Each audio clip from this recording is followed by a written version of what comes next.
interested in all things psychology? You are at the right place. Here, we bring exciting and thought-provoking ideas. We travel into our minds and some things out of this world. Welcome to the Psychology Debrief. Hello and welcome to the Psychology Debrief. I am your host, Sam Fairlamb, and today we are talking about racial discrimination.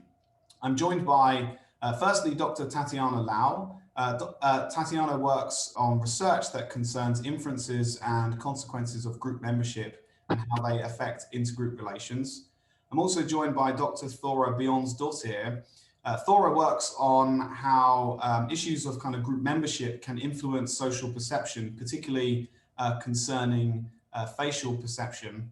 And very finally, we've also got here Professor Amina Memon. Amina works on research in the criminal justice system, and she's particularly keen on issues concerning miscarriages of justice. And I'm pleased to have all of you here. Thank you for joining me. How are you all doing? Great.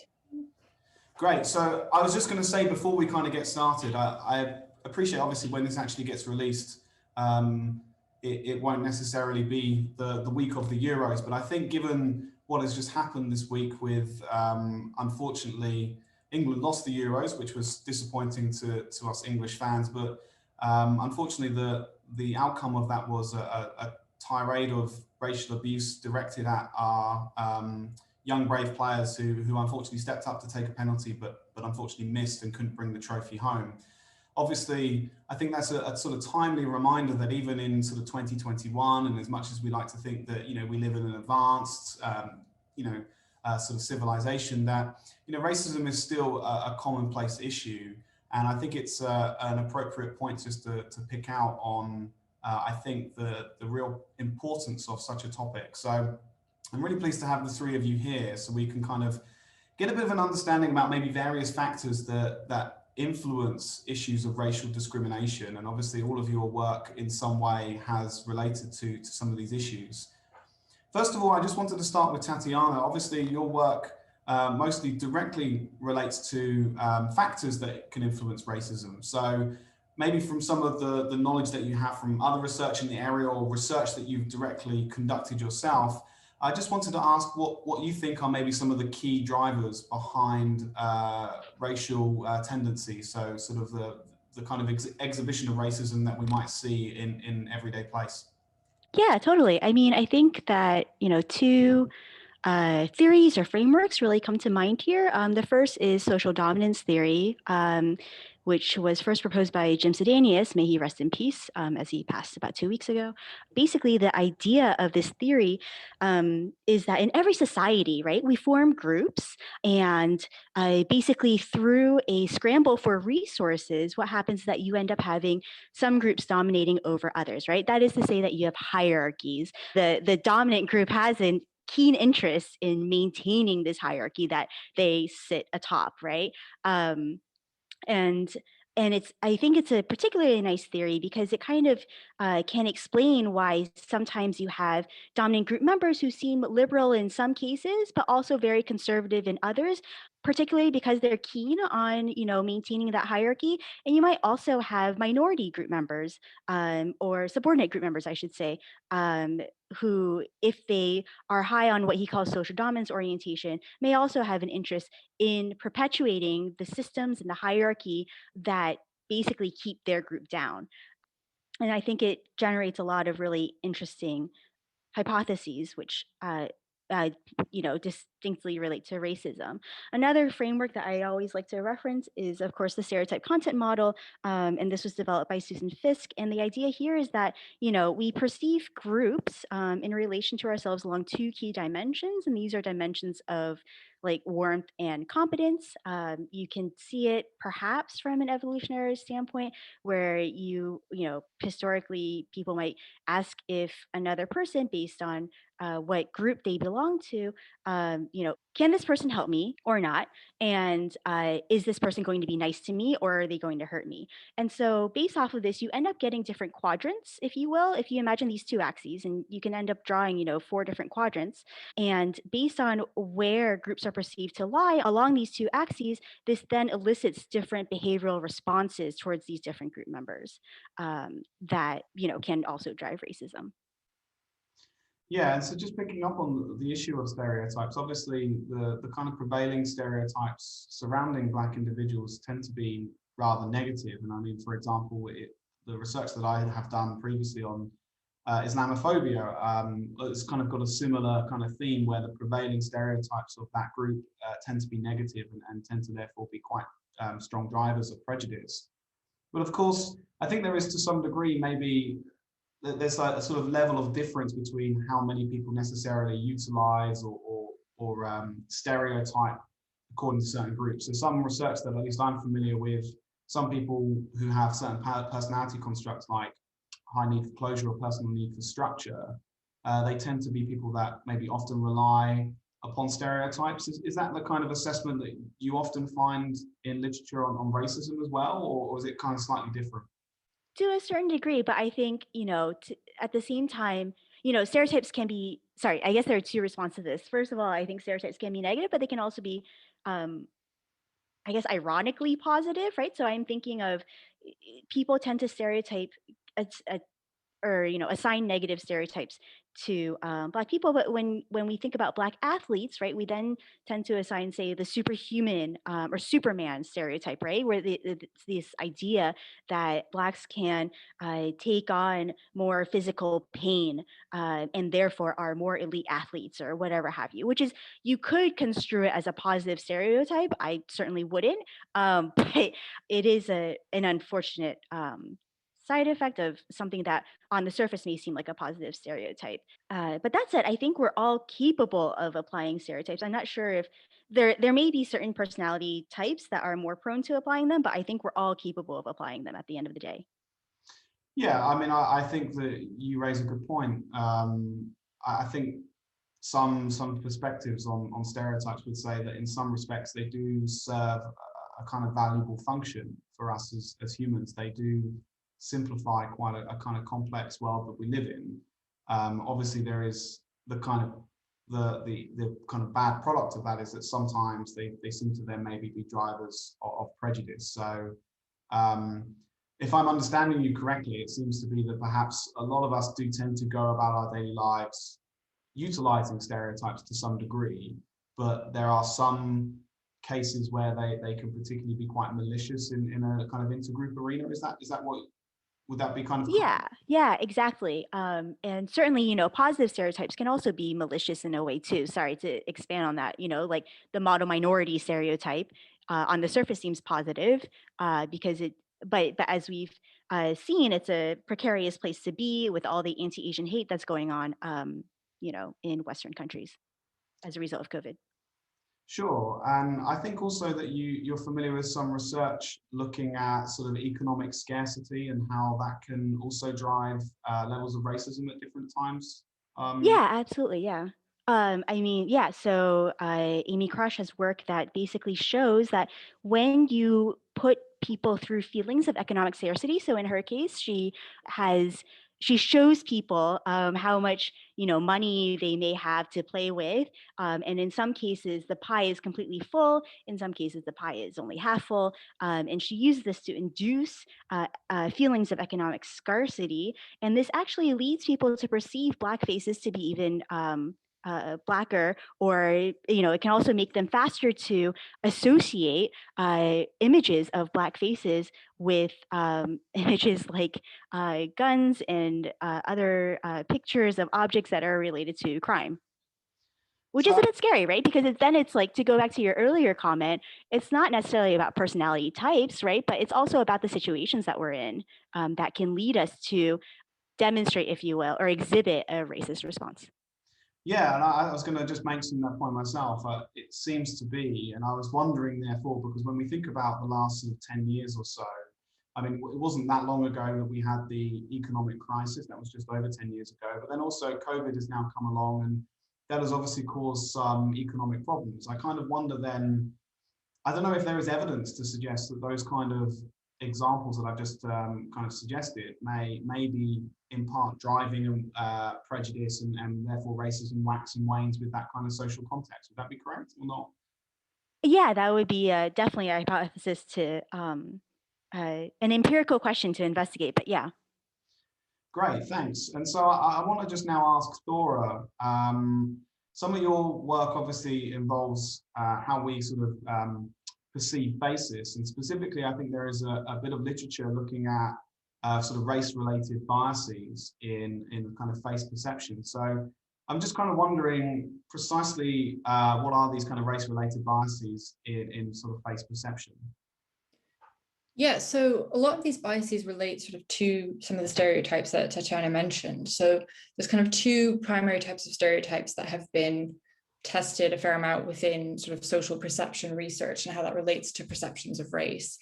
So the first is sort of this stereotypical association associating Blackness with low status or low class. So that kind of relates to this sort of dominance hierarchy that Tatiana was talking about. So there's a stereotype that associates Black people with being lower status or lower class. And so research by John Freeman and colleagues, for example, showed that people are actually more likely to perceive a racially ambiguous face that is wearing low status clothing. So for example, a cleaner's uniform as Black, whereas they're more likely to perceive a racially ambiguous face that's wearing high status clothing like a suit as white.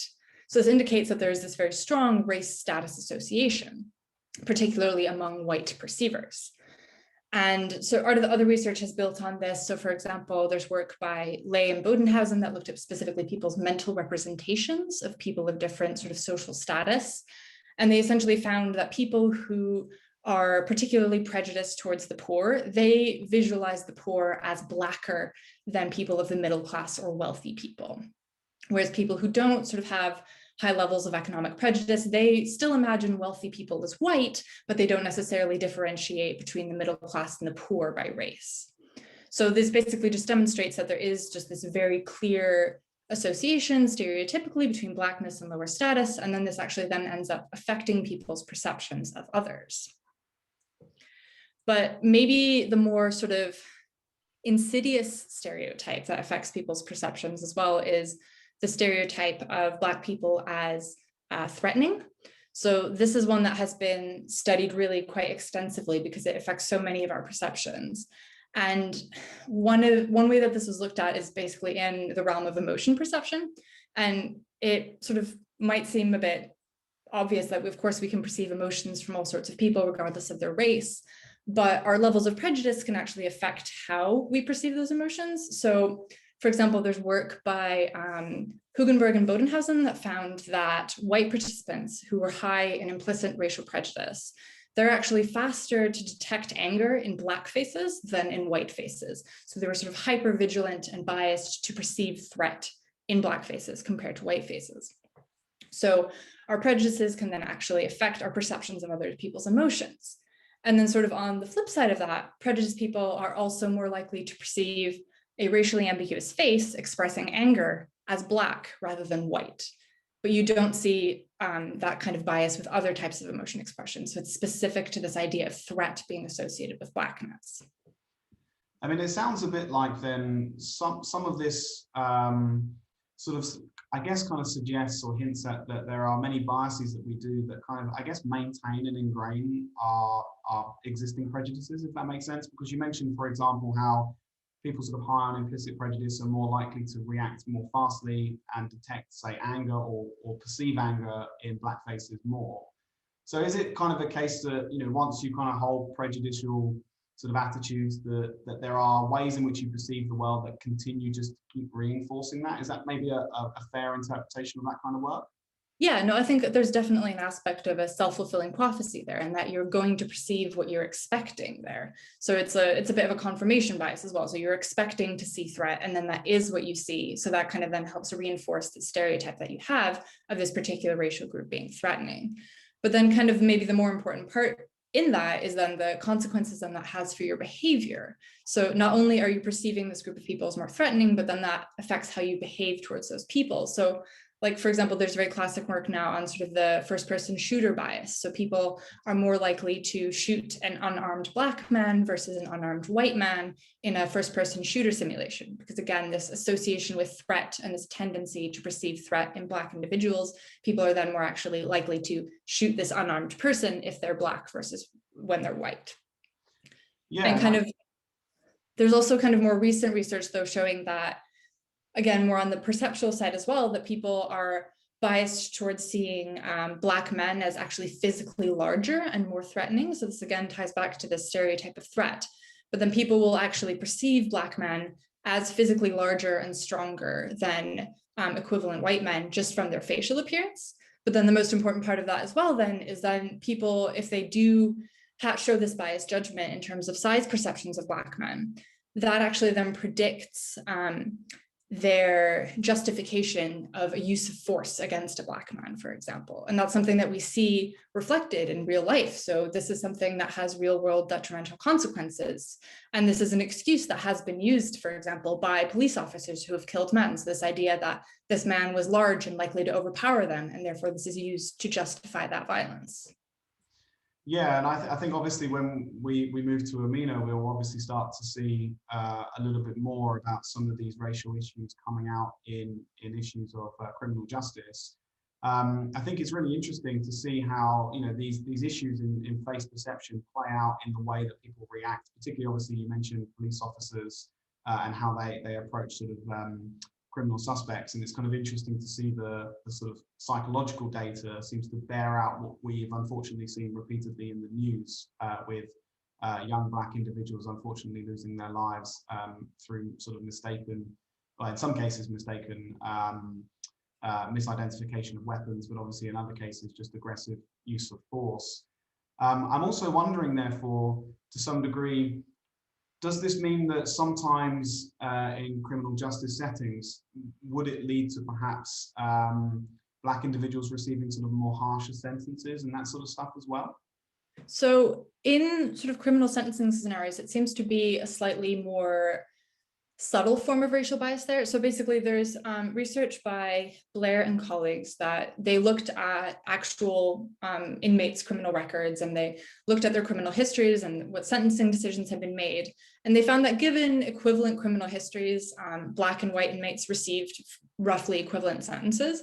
But when they looked within each racial group, those people who had more Afrocentric facial features, so they looked more prototypically Black, so wider noses, fuller lips, darker skin, those more Afrocentric looking people, they actually received harsher sentences.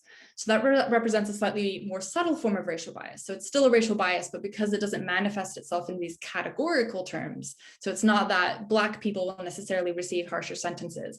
It's people who look Blacker along the spectrum of Afrocentricity, they will receive harsher sentences. And related to that, there's also other work that shows that in murder cases with a white victim and a Black perpetrator, the more Afrocentric the perpetrator appears, the more likely they are to be sentenced to death versus life in prison. Yeah, so I mean, I guess this sort of evidence, and maybe we should move to Amina then, seems to suggest that Black individuals can often sort of, I guess, bear the kind of brunt, the full face of the law sometimes. But I'm also wondering, therefore, Amina, does it lead to sometimes errors in criminal justice where we might see Black individuals maybe perhaps being more disproportionately being a victim of a miscarriage of justice, for example? And I don't know whether there are any good examples of that that you could discuss, and maybe some research that might hint at some of the things that Thora has also said playing out in a miscarriage of justice setting as well. Yes, so there's an interdisciplinary project in New York, the Innocence Project, that has been tracking wrongful convictions. So these are errors that we know for sure were wrongful convictions because DNA evidence that was later examined and introduced to appeal confirmed that these were in error. Of 187 studied cases of wrongful convictions to date, in 45% of those cases, the victim witness was of a different race to the defendant. And of those, 69% of them were errors resulting from misidentification from photo identification parades. So that's the current data. The misidentification reflects a very well-established lab phenomena, which is where memory is poorer for faces of a different race to that of victim witness. And this typically occurs for all race combinations. And the phenomena itself is of great interest. So, for example, we see Caucasians show poorer recognition of African Americans, East Asians show poorer recognition of Caucasians, and this occurs both in majority Asian and Caucasian countries. And I think the mechanisms underlying this so-called cross-race effect or own race bias are really interesting. We've touched upon a couple of these already. So we talked about bias, and I'll come on to that in a minute. But one is this experience-based perceptual theory, which is that it's a lack of experience that leads individuals to code, inability to code the facial experience. So by code, what researchers think it may be is that other race faces are coded on the basis of specific features such as eye size or lip shape, rather than coded more holistically. And these parts of the face are then tuned by experience. But if the experience is largely with same race faces, then it may be that the less familiar facial features are all clumped together, resulting in this stereotyping effect. They all look the same, and hence poorer recognition. There's also the social motivational theory, individuals, and this gets closer to whether racism is an explanation, which is that individuals are motivated to see the faces of individuals they know and are familiar with as individuals. Whereas the theoretical roots in the cognitive miser approach, which you touched on, is this view of perception, which generally seems we're lazy. And when it comes to processing, we're going to rely on low effort when recalling faces. So we may also, at the same time, pay less attention to other races and simply categorize someone as belonging to a particular racial group. What Tatiana was talking about as stereotyping, rather than seeing them on the basis of their individual features. And this has been really interesting because these theories have been tested in different cultural settings. And again, actually this touches on the social dominance hypothesis that Tatiana was talking about. So where people are given social motivational instructions to try harder to individuate faces, these are only effective in a cultural setting where the high socioeconomic status groups, US whites, are looking at the lower socioeconomic status groups, in this case US blacks.